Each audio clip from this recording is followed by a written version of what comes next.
The $2,000 Samsung Galaxy Z Fold 2 is here. Samsung has tweaked a few things with the design this time around,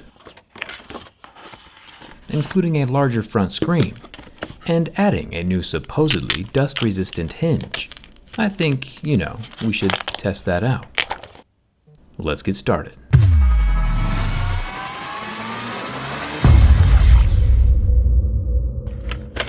There are a few more changes inside the box this time around as well. No more free wireless earbuds, but they do include the corded USB-C headphones that I don't think I've ever seen anyone use in real life.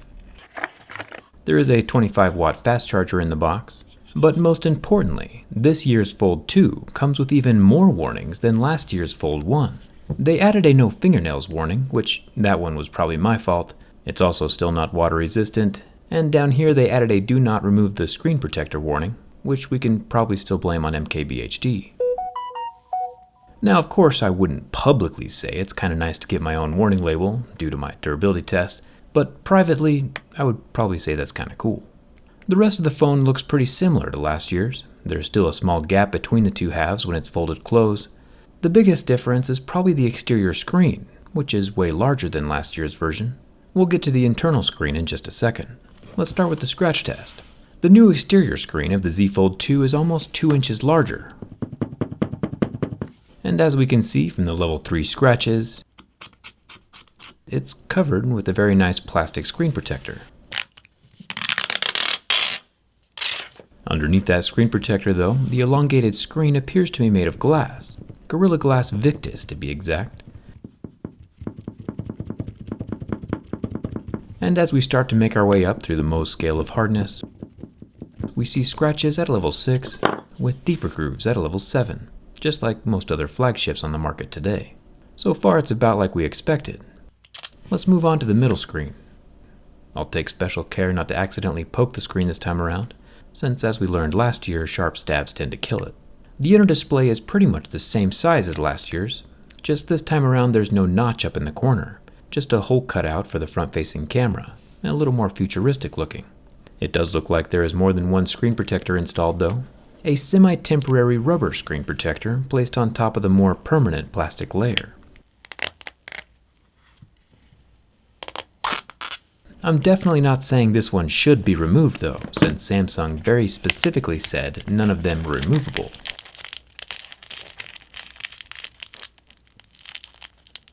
But it kind of appears like this top one isn't super important or structural. Once again, underneath that, we're still seeing scratches at a level 2 with deeper grooves at a level 3. The hardness of the folding display has not changed. Samsung still does say there is a layer of ultra-thin glass on the Fold 2, and there probably is. It's just under this thick top plastic display. We'll have to dig around for it during the teardown when I pull the display completely off of the phone. But yes, indeed, the Galaxy Fold 2 can still be damaged by a fingernail. The soft plastic screen isn't a deal breaker, of course. It's just important to know how durable a phone is before you start using it, which is kind of why I'm here. The phone frame is still made from aluminum, no complaints there. There is a SIM card tray, but no expandable memory, unfortunately. The bottom of the Fold 2 has its loudspeaker and USB-C port. The volume rocker is made from metal, but we'll wait on the fingerprint scanner for a bit later in the video. Up top there is a microphone and another speaker. As a side note, if $2,000 is a bit hard to swallow and you still want a folding phone, you can always just get a Fold from last year, which does pretty much the exact same thing and now costs substantially less since there's a new version out. A penny saved is a penny earned. The back of the phone does have wireless and reverse wireless charging, along with its 12-megapixel telephoto camera at the bottom, 12-megapixel normal camera in the center, and another 12-megapixel ultra-wide camera up top, all protected by glass. There's also a 10-megapixel selfie camera on the front display and on the inner display. Cameras are kind of all over the place on this thing, and obviously the massive iconic camera bump is still there to match the rest of Samsung's 2020 phones.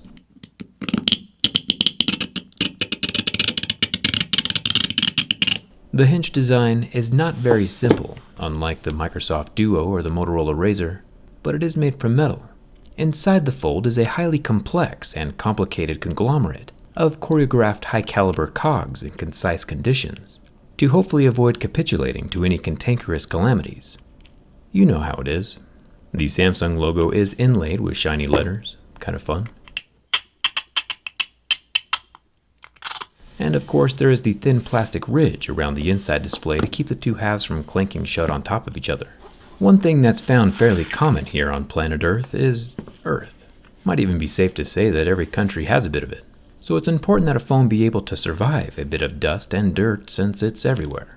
With a highly scientific assortment of pebbles and dust that I found that one time I went outside, we can see if any of it will make its way inside of the hinge. Samsung supposedly added some bristles inside to help keep the dust clear, and so far it appears to be working. The opening motion is still as smooth as it was when I pulled it out of the box.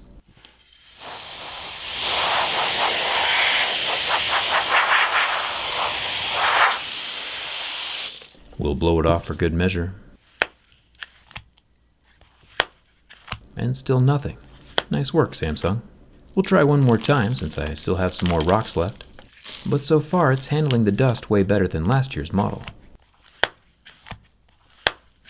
We'll definitely have to check out those bristles from the inside during the teardown. Something that isn't working real great though is the Fingerprint Reader. Apparently it doesn't like dirt on itself, nor on my finger. It took a really long time for it to even register my fingerprint. And once we added some scratches to it,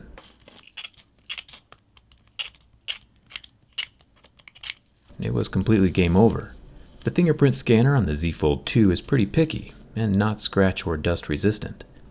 Another improvement over last year's Fold is the interior 120Hz refresh rate. Seems like every year those numbers just keep getting higher and higher, kinda like the global temperature. The inner AMOLED screen lasted 15 seconds under the heat from my lighter. You can see the plastic has warped a bit from the heat. The outer screen though is way more interesting. After about 15 seconds we get an awesome glowing red looking asteroid thing, which quite honestly is the only calamity we haven't seen yet in 2020. At this rate we'll probably get one by Christmas.